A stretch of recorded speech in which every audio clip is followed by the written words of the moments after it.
Phinia làm theo lời hứa bằng cách lái xe đến đón Bua sau 2 giờ.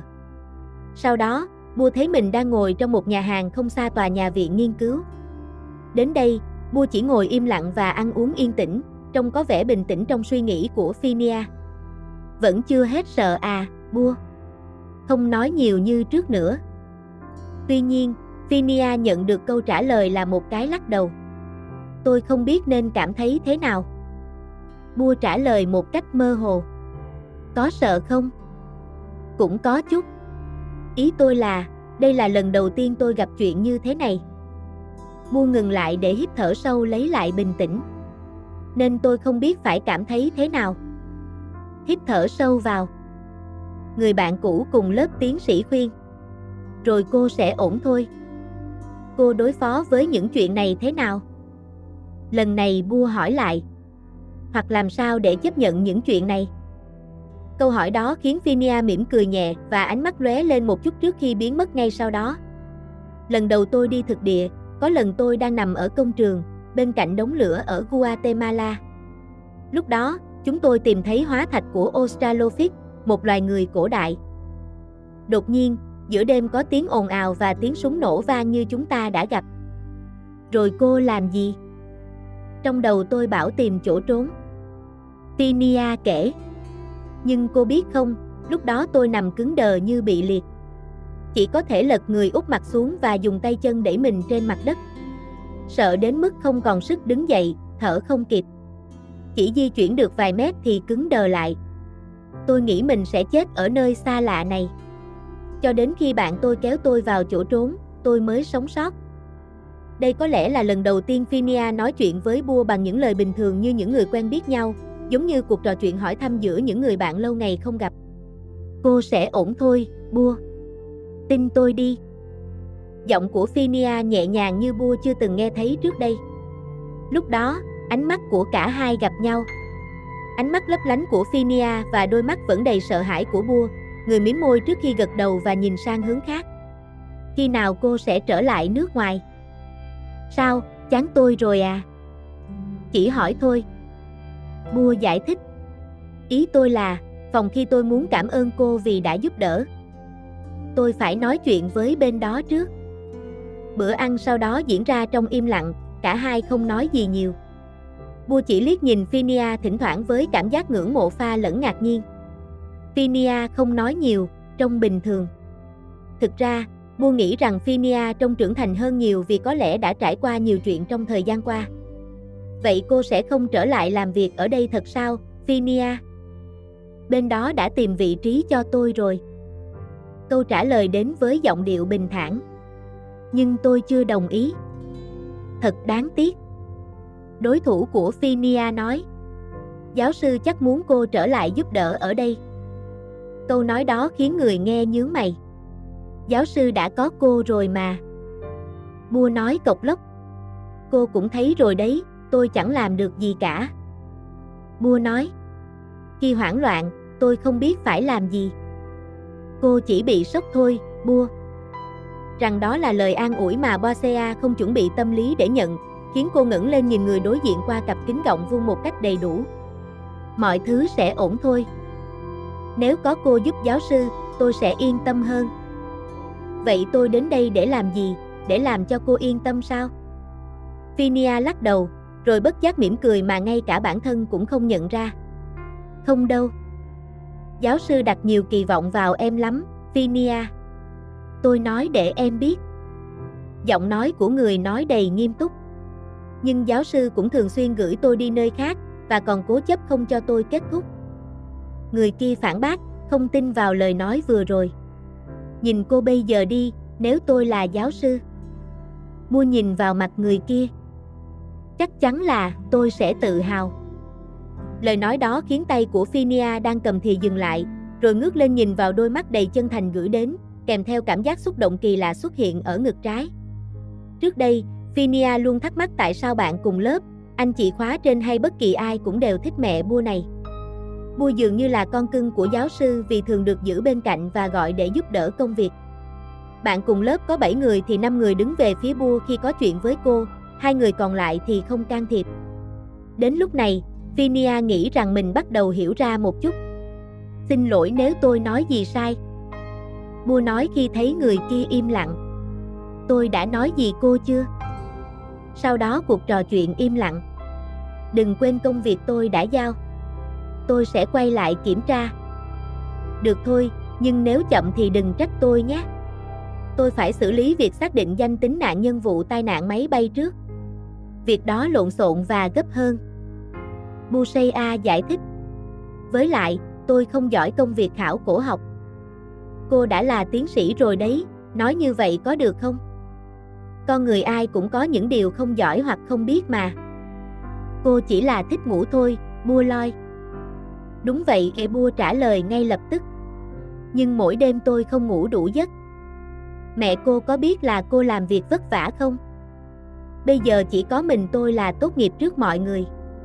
Một số người đã bỏ học, một số vẫn chưa qua được kỳ thi đề cương, còn Phan thì vẫn ở Hà Lan.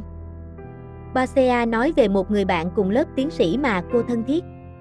Có lẽ phải 1 hoặc 2 năm nữa mới tốt nghiệp. Nếu cô ấy ở lại đó như cô, tôi sẽ mệt mỏi.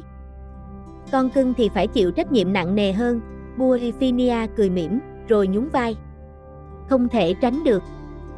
Tôi không phải là con cưng, lần này Bua phản đối. Đừng nói như vậy. Cô nhận được nhiều học bổng hơn người khác, còn nói tôi là con cưng. Lần này Phinia không đáp lại, cô chỉ ngồi mỉm cười cho đến khi bữa ăn kết thúc. À, tôi suýt quên, giọng Phinia nói khi chờ nhân viên nhà hàng tính tiền. Dạo này cô cố gắng đừng về phòng muộn. May mà chúng ta đã thoát khỏi đó trước khi về. Theo quy định, trong những trường hợp như thế này sẽ không tiết lộ danh tính của chuyên gia hay người làm việc. Họ có thể không biết chúng ta là ai nhưng hãy cẩn thận, hiểu không? Vậy cô sẽ không nói cho tôi biết chuyện gì đã xảy ra nhưng lại dùng tôi để làm việc này à? Bua nói. Tôi không nói vì tôi cũng không biết, Phinia đáp lại. Được rồi, Buseya gật đầu đồng ý, lần này tôi sẽ làm theo cô, không có tâm trạng để tranh cãi. Tôi cũng muốn cô thử tranh cãi với tôi, Bua. Cô định làm mẹ tôi nữa à? Giọng Buseya châm chọc. Ra lệnh giỏi thật. Là con cưng thì mệt mỏi lắm, Dr. Bua. Nếu không định giúp thì im lặng đi, Phinia. Sau bữa tối hôm đó, Phinia biến mất như thể cô ấy không tồn tại. Bua thì bận rộn với công việc xác định danh tính từ vụ tai nạn máy bay. Công việc đến đột ngột khiến cô không thở nổi, gần như quên mất chuyện hộp sọ xác ướp cho đến khoảng 1 tuần sau mới có thời gian liên hệ với phòng thí nghiệm có thiết bị kiểm tra tuổi hoặc độ cổ của cổ vật. Hiện tại, viện nghiên cứu nơi cô làm việc đang chờ ngân sách để mua sắm thiết bị cần thiết. Thực ra, Bua cũng có kiến thức và kinh nghiệm trong lĩnh vực này, nhưng vấn đề là thiết bị không đủ nên phải thuê phòng thí nghiệm khác làm trước trong trường hợp này. Tuy nhiên, phòng thí nghiệm đó đã có công việc trước đó nên thời gian kiểm tra độ cổ của hộp sọ xác ướp kéo dài thêm, được thông báo rằng có thể mất khoảng 1 tháng, nhưng sẽ cố gắng hoàn thành sớm hơn nếu có thể. Trong thời gian này, Bua đảm nhận tất cả công việc. Thế nào rồi, Bua? Giáo sư hướng dẫn của Bua, một người phụ nữ 59 tuổi với khuôn mặt hiền lành, thân hình mập mạp, tóc ngắn, mặc bộ vest tối màu, hỏi khi gọi cô vào gặp sau khi trở về từ nước ngoài khoảng 1 tuần. Em ổn à? Em trông có vẻ mệt mỏi, giáo sư Nisa nhận xét khi thấy ánh mắt mệt mỏi của học trò cũ. Giáo sư đã xem báo cáo thực địa của em gửi qua email rồi, cảm ơn em nhiều nhé. Không có gì đâu à, giáo sư, Bua nói vì nghĩ rằng đó là điều giáo sư nên biết. Phinia thế nào rồi? Cô ấy trông có vẻ ổn ạ, cựu nghiên cứu sinh tiến sĩ trả lời. Nghe nói đã tốt nghiệp rồi. Phải tốt nghiệp chứ. Cô ấy muốn tốt nghiệp sớm, giáo sư cũng giúp cô ấy mà, giáo sư hướng dẫn nói. Giáo sư gọi em có việc gì ạ? Giáo sư muốn nói rằng giáo sư đã nhận một nhà nghiên cứu mới, người phụ nữ trung niên nói, nhìn vào học trò cũ của mình. Người này sẽ giúp em trong công việc giảng dạy. Giáo sư muốn em tập trung vào nghiên cứu nhiều hơn, nhưng người này cũng sẽ là nhà nghiên cứu chính. Điều đó khiến cô phải cúi đầu cảm ơn. Cảm ơn giáo sư rất nhiều, Buseya nói, thở phào nhẹ nhõm. Người này tốt nghiệp từ Anh, giáo sư nói với giọng đều đều. Ồ, vâng ạ, Bua đáp lại đơn giản. Khi nào người đó sẽ đến ạ? Có lẽ trong vòng 1 tuần nữa. Vâng ạ, cảm ơn giáo sư nhiều. Bua, giúp giáo sư đẩy nhanh công việc liên quan đến vụ tai nạn máy bay nhé. Cục Hàng không thông báo rằng cảnh sát điều tra vụ án cho biết có thể có điều gì đó không đúng, giáo sư hướng dẫn của cô nói. Họ muốn biết liệu có gì bất thường với các nạn nhân không? Chúng ta không thể kiểm tra gì thêm nữa đâu à, em chỉ mang về một số mảnh thi thể của các nạn nhân thu thập được. Những thi thể ít bị hư hại và có thể xác định danh tính được thì cảnh sát đã mang về pháp y rồi, Bushea nhận xét. Trừ khi có vết thương trước đó gây hư hại đến xương thì có thể kiểm tra được. Có phát hiện gì đáng ngờ không khi kiểm tra hiện trường? Ngoài hộp sọ xác ướp và cuộn giấy mà em đã nói với giáo sư, và việc có kẻ muốn trộm đồ, thì không có gì à, học trò của Nisha trả lời. Hiện tại em đang gửi hộp sọ đó đi kiểm tra độ cổ. Giáo sư thấy từ hình ảnh hộp sọ và cuộn giấy trong báo cáo của em gửi, nó có vẻ lạ. Phinia cũng nói vậy à, Ebu nói với người kia. Nhưng không thể kết luận gì nếu không biết nó cổ đến mức nào. Gần đây, những người buôn đồ cổ bắt đầu quan tâm đến những thứ này nhiều hơn. Nghe nói giá trên thị trường chợ đen đang tăng cao. Đặc biệt nếu là đồ cổ từ thời kỳ đầu với phương pháp cổ xưa thì càng đắt. Các văn bản chữ tượng hình nếu từ thời kỳ đầu khi kinh thư tử thần còn thuộc tầng lớp quý tộc thì giá trị sẽ càng tăng, giáo sư Nisha trò chuyện. Phinia có nói gì thêm không?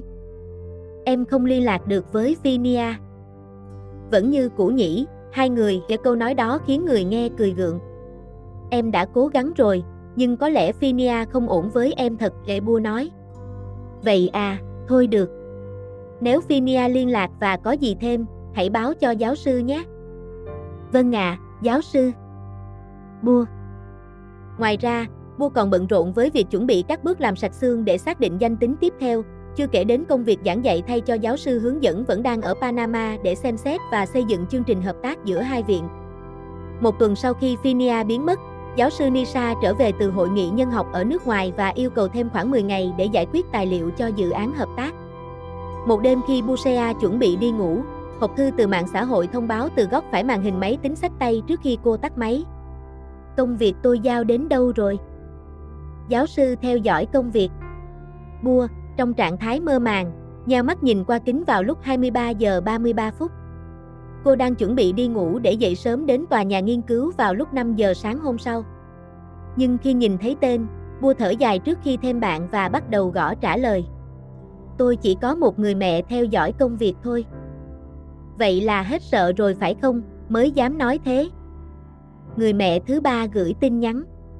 Gần 2 tuần rồi đấy. Bua nhanh chóng gõ trả lời. Công việc tôi giao đến đâu rồi? Người kia lại hỏi câu hỏi cũ. Cô nghĩ sao? Cả công việc xác định danh tính vụ tai nạn máy bay, công việc giảng dạy, nghiên cứu, cô muốn công việc nào trước? Bua, đừng có chọc tức tôi, không thì tôi sẽ quay lại và ăn đầu cô. Vậy thì quay lại nhanh đi, Bua nói. Chậm hơn nữa thì ngay cả đầu cũng không còn. Là con cưng thì mệt mỏi lắm. Người đọc tin nhắn gần như có thể nghe thấy giọng điệu mỉa mai trong câu nói đó. Tôi sẽ nói cho cô biết, nhưng tôi vẫn chưa có gì cả. Máy X-quang vừa được lắp đặt và cài đặt xong. Ngày mai tôi định đưa vào máy X-quang, sau đó gửi hộp sọ đó đến phòng thí nghiệm khác để tính toán độ tuổi, nhưng bên đó có lẽ sẽ lâu vì hàng đợi rất dài. Tôi đã biến mất lâu như vậy mà vẫn chưa có kết quả gì sao? Đừng có thúc giục. Nữ tiến sĩ, hiện đã chuyển từ sinh viên mới tốt nghiệp thành nhà nghiên cứu chính thức, trả lời. Tôi đã làm nhanh nhất có thể rồi vì công việc liên quan đến vụ tai nạn máy bay xen vào. Lúc đó giáo sư không có ở đây nên không ai xem xét. Việc xác định độ tuổi cũng không thể tự làm được. Hiện tại, tôi thậm chí không có thời gian để thở. Tôi vừa mới có thời gian để bắt đầu xác định danh tính các nạn nhân của vụ tai nạn máy bay 2 ngày trước. Nếu gấp quá, cô tự quay lại mà theo dõi. Mang tiền để gửi mẫu xét nghiệm nữa. Tôi phải dùng tiền của mình trước vì chưa làm thủ tục xin ngân sách khẩn cấp. Người ký vừa mới trở lại. Này Bua. Tôi nói thật đấy. Bua gửi tin nhắn qua bàn phím. Nếu chỉ để chuỗi, thì cứ để lại tin nhắn. Ngày mai tôi dậy sẽ đọc. Giờ tôi đi ngủ đây, buồn ngủ quá. Sau đó, tên của Bua hiển thị trạng thái offline. Đồ Bua lười biếng, lần sau gặp tôi sẽ giết cô. Phinia gầm lên với màn hình máy tính. Nhưng sáng hôm sau, người gửi tin nhắn không để lại gì thêm. Phinia đã biến mất 2 tuần kể từ lần ăn cơm cùng nhau lần cuối mà không có liên lạc lại. Cô không biết Phinia còn ở Thái Lan hay đã ra nước ngoài. Bu cũng không có thời gian để tìm cách liên lạc vì cả hai không có số điện thoại hay mạng xã hội của nhau.